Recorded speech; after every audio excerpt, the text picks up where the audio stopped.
There's a lot of different controversies on how Jesus supposedly died, or even how they did crucifixions. And so one says that they nailed him through the hands. One says they nailed him through the wrist because the hands wouldn't hold. Some would say they nailed him through the hands, but then tied them up so they wouldn't tear out. Some even says that the feet were nailed. What is your understanding of how Roman crucifixions happened, and or your knowledge on this topic altogether? Well, this is an interesting thing. Crucifixions typically, certainly, they didn't nail people's hands, and that would hold anyone up, because if someone was nailed to a cross, if an adult was nailed to a cross, a nail in the hands would not, it would just rip out. It could not suspend the person. So typically a person would be tied to the cross. Crucifixion was just about the most horrific way to kill somebody. It was a very expensive, very difficult, meaning it wasn't a cheap matter for the Roman Empire to crucify people. It required lumber. We're told by historians that they actually ran out of wood at times and had to bring it in because so many people were crucified. Numbers are in huge numbers. Why would someone be crucified really is for one reason. The empire wanted to make an example out of you. Don't mess with the empire. It was a very effective thing. And it was a commonplace thing to look around in Jerusalem and see people there naked. And one of the things about Jerusalem is those who've been to Israel know that Jerusalem has like perfect weather. Like 10 out of 12 months. And April is gorgeous. 10 out of 12 months of the year, it's just 75 degrees, and no humidity because it's elevated. So you're, let's say, not quite 1,000 meters, but this is no humidity, and it's beautiful. And there's not a cloud in the sky except during the winter. So in reality, in April in Jerusalem, you're talking about like it's air conditioning. It's like perfect weather, okay? So people would languish on a cross for 5 days a week. Josephus describes seeing his friends up there, and he asked Titus to bring them down, and they were alive. But the key point is that people took a very long time to die. But they were tied to the cross or a pole, and what happened eventually is they could not sustain themselves. Their feet couldn't hold themselves up, and therefore their weight dropped beneath them. Their lungs became elongated and died of asphyxiation. The key is that there are some scholars who say that there were nails that were used, and in addition to rope. Possible. I will not. I want to be straight. I can't say that this was not done, but that the typical thing is people were bound to a cross because that would hold by their arms. People would hold people up. The key is that this doesn't work well for the book of John, and the reason is this is really where we find that Jesus was actually nailed pierced.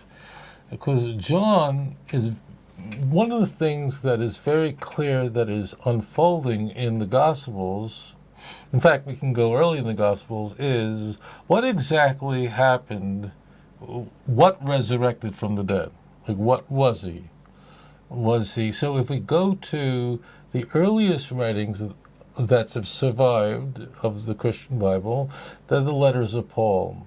And probably one of the most famous chapters is 1 Corinthians 15, where Paul talks about the crucifixion, talks about the resurrection of Jesus. That's what's critical. And the key point is Paul tells us that whatever Jesus resurrected is not the same body that he had when he was walking around. He is a seed that dies, and then there's something new that grows out. Now, he is saying it's a body, but he calls it a spiritual body. Both words are very important. But it's not the same body that he had during his life, okay? So this is very, very ambiguous. What exactly does that mean? So that's the earliest point. Now, let's move forward. We move forward to the book of Mark, the first of the four Gospels chronologically. Mark is written, let's say, about the year 70, which means 40 years after the time when Christians assigned the crucifixion. And the book of Mark actually ends at Mark chapter 16, verse 8. Now, that's not how it appears in the Christian Bible, but the last 12 verses, meaning from Mark chapter 16, verse 9 until verse 20, is a later interpolation. Those 12 verses were put in later, and for very good reason, because Mark 16:8 is where the book originally ended. In all the earliest best manuscripts, it's not there. It only appears many, many centuries later that we have what you're seeing now. The book of Mark ended in the following way, that when the women came to the tomb, there was a man there. Presumably, we're to believe that he, I guess, is an angel. And he tells them that Jesus already rose and he's gone to the Galilee and tell the disciples. But it says that the women were afraid and they were so shocked that they said nothing to anyone. And later scribes obviously found that ending to be quite unsatisfying because there's no resurrection accounts. There's no meeting Jesus accounts. So again, this ambiguity. And a later scribe then added on what he thought was the 12 verses that would fit nicely, and that's where you have all the talk about if you take up serpents, they won't harm you, and you drink poison, they won't bother you. That's where that comes from. With those last 12 verses is a later Christian invention, and why the key is this. I don't want to emphasize the fact that, look, they made up their own Bible and put verses that were not original. If that's what you're thinking, that's not interesting. What is most telling is the following, is that later Christian scribes found Mark's ending to be unsatisfying because there were no resurrection accounts of people meeting Jesus afterwards, as you'd find in Matthew and Luke and John. And therefore, a later scribe added it in because in order to make it comport and to put in something that was clearly missing. So I would like you to zoom in and focus on the point that is most germane, is that Christian scribes knew that this was a very big problem. Okay, so now we've gone from 1 Corinthians 15. We're told that there's a spiritual body, not the same as the body that Jesus had, just like the example Paul uses. If you put a seed in the ground, so he says the seed dies, which happens to be, but that's not actually correct, but that's not germane. The seed dies and something else completely comes out, so it's not the same. It's a spiritual body, okay? What exactly does that mean? Then you have Mark, no resurrection account, no encounters. Now this obviously is very, very bothersome to the church. And as we're moving ahead, you see what I'm doing is, I'm not a Christian, but the key point is, why would I use the Christian Bible? Why is it so important to me as to study it? What can I glean from a book that I know is fiction? It does very vividly describe the growth, the trajectory, and the improvements that later Gospels made upon early Gospels. And why would they improve? Why would they introduce new ideas? Why would they embellish earlier Christian texts? Is because there was problems. They were pushing back against people saying, well, what exactly? Did he really raise from the dead? I mean, really? Was it some apparition? Was it just some spirit? Or was it really a person? I mean, because in Judaism, obviously in Tanakh, the prophet Isaiah says that the grave is only a temporary dwelling, a sheikh or someone who just dwells in the it's a temporary place. You're just renting out place, but the body is a full physical resurrection. And these claims are not consistent with it. They're very ambiguous, or they're not there. It means he rose, but no one ever meets him in Mark. In Paul, it's like, what exactly is this spiritual body? It isn't the same thing. So that we can know this with certainty that the early church is now pushing back against the claim that, in fact, this wasn't a physical, full resurrection as all Christians believe today. But this was created by the improvement.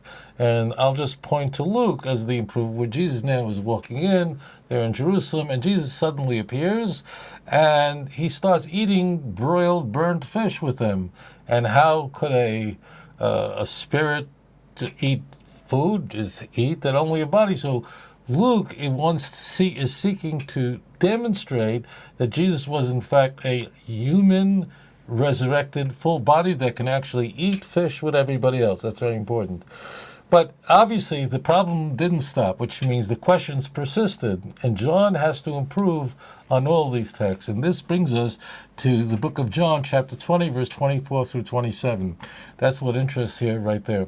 So, and this is where the nail comes in, because you have that initially Thomas was not present at the initial appearance, but he hears the Thomas, who is the twin, hears that Jesus resurrected, and he said, I want to see the marks for myself. Okay? And then what happens is that Jesus then shows him the nails in his hands, and he actually touched to see that they are actually real. I think in sign language, actually, this is how you say crucifixion, I'm not sure. But, and then he sees it, he says, oh Lord, and so on. He then believes. And then Jesus retorts back and says, you saw and believe. It's better are those who didn't need this kind of evidence. Better are those who didn't require, who were able to believe without doubting. But Thomas became his moniker became Doubting Thomas. So therefore, the book of John is going to alone include the piercing of hands as the crucifixion. It's unique to the book of John. And the reason is that this is what's called a plot device. It's designed for this point, to say that it's not about just Thomas and he didn't believe and then he saw and he believed. That's certainly very interesting to people. But the key, what John is now pushing further is, this is a full body and a physical body that actually has the wounds of the crucifixion, of nails that were put through his hands. As such, therefore, Jesus is a real physical body. And then, of course, as we go a little further, as I said, Jesus says, blessed are those who have not seen and believe. So the use of nails and piercing in the book of John is necessary to advance the point that the resurrected Jesus was a full, physical, complete resurrection rather than an appearance. Incidentally, it goes further. I mean, if we go outside of the canon and we go to other Gospels that were not accepted, like the Gospel of Peter, which is much later, but it actually is very popular and it might have made it into the canon. The Gospel of Peter is renowned for many things, but one of them is it's the only Gospel that actually has Jesus coming out of the grave. That means in the four Gospels that we have in the Christian Bible, it's just they find an empty tomb, we are told. Once we get to the Gospel of Thomas, we've never seen the film of Jesus leaving. That's what you have in the Gospel of Peter, where Jesus walks out of the tomb escorted by two angels, and Jesus' head is up in the sky in the heavens and the clouds, and the angels told with the key, and the cross actually walks out behind Jesus and is actually walking and talking cross. So when we get to the Gospel of Peter, which is not a canonical text, we not only have a Jesus coming out, a physical Jesus, but the walking, talking cross is walking out with them. It happens to be very, very anti-Semitic. I mean, Jews should be very grateful that the Gospel of Peter never made it into the canon, because as horrible as how horrible the four Gospels in the Christian Bible are, how anti-Jewish they are. The Gospel of Peter, it's hard to imagine something could be worse, but it is. And had the Gospel of Peter ever made it into the canon, if Jewish-Christian relations could have been worse, more Jews would have died, would have been murdered by Christians. So we're very grateful that this Gospel did not get included. But it is very telling for us, because it's part of that trajectory that the Jesus that resurrected is a physical, full-blown Jesus, not the spiritual body of 1 Corinthians 15. And we can see that trajectory, you can draw that line very, very clearly as we examine with our eyes the text. And that's why you have the nails in the hands. It's unique to the book of John because it wants to push the point that, in fact, Jesus was crucified and there were wounds in his hands. And that's what, that, as you mentioned one time in one of your lectures, Sid Roth tended to use that, the whole idea, have you seen look at the hands upon his wounds, the wounds in his hands and his feet? Did he not receive these in the house of the Lord, or the house of his friends, excuse me? And I'm still amazed at that, because I'm thinking this Sid Roth is supposedly knows the Bible very well. I'm thinking, and he did not read the rest of that story to know that that's actually talking about the guy who deserved this. He wasn't an innocent bystander. This was like a very bad dude that they... Interestingly, there's a passage in Zechariah 13, verse 6, which it says there, which means, what are these wounds between your hands? And the person who's asked the question says, these are the wounds that I received in the house of my friends.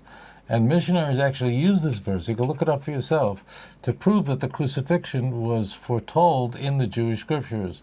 What is shocking about this is that if you read Zechariah 13, but not start with verse 6, but start from verse 1, it's describing false prophets that will be raised at the end of days and will all confess their sin, that they're really not a true prophet, and they'll all be ashamed of their false prophecy they are told. And there's one false prophet that people are going to go over to and ask him, this is verse 6, what are these wounds between your hands? And he's going to respond, these are the wounds that I received in the house of my friends. And strangely, many missionaries use Zechariah 13:6 in order to convert Jews to Christianity, although the verse is actually describing a false prophet, not the Messiah or a true prophet. It's amazing. It's one of the most striking misappropriations of the Jewish scriptures used by the missionaries of the church. Adon olam asher malach בטרם כל יציר נברא לעת נעשה בחפצו כל אזי מלך שמו נקרא ואחרי ככלות הכל לבדו ימלוך נורא והוא היה והוא הווה והוא יהיה בתפארה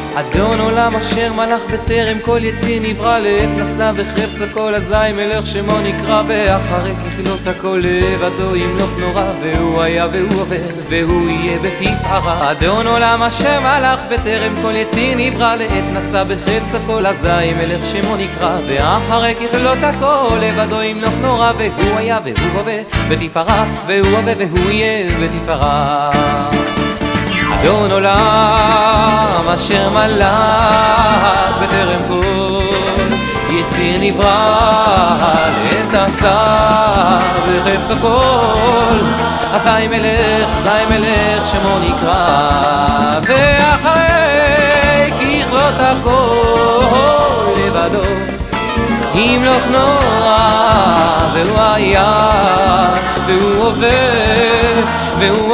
והוא יהיה בתפארה אדון עולם אשר מלך בטרם כל יציר נברא לעת נשא בחפץ הכל אזי מלך שמו נקרא ואחרי ככלות הכל לבדו ימלוך נורא והוא היה והוא הווה והוא יהיה בתפארה אדון עולם אשר מלך בטרם כל יציר נברא לעת נשא בחפץ הכל אזי מלך שמו נקרא ואחרי ככלות הכל לבדו ימלוך נורא והוא היה והוא הווה בתפארה והוא הווה והוא יהיה בתפארה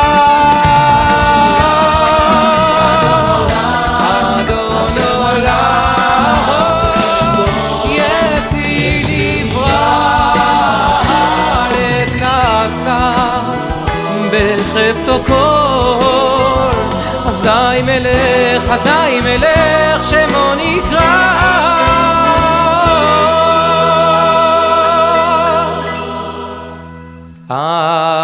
אדון עולם אשר מלך בטרם כל יציא נברא לעת נשא בחפץ הכל אזי מלך שמו נקרא ואחרי ככלות הכל לבדו ימלוך נורא והוא היה והוא הווה והוא יהיה בתפארה אדון עולם אשר מלך בטרם כל יציא נברא לעת נשא בחפץ הכל אזי מלך שמו נקרא ואחרי ככלות הכל לבדו ימלוך נורא והוא היה והוא הווה בתפארה והוא הווה והוא יהיה בתפארה והוא היה והוא הווה בתפארה והוא הווה והוא יהיה בתפארה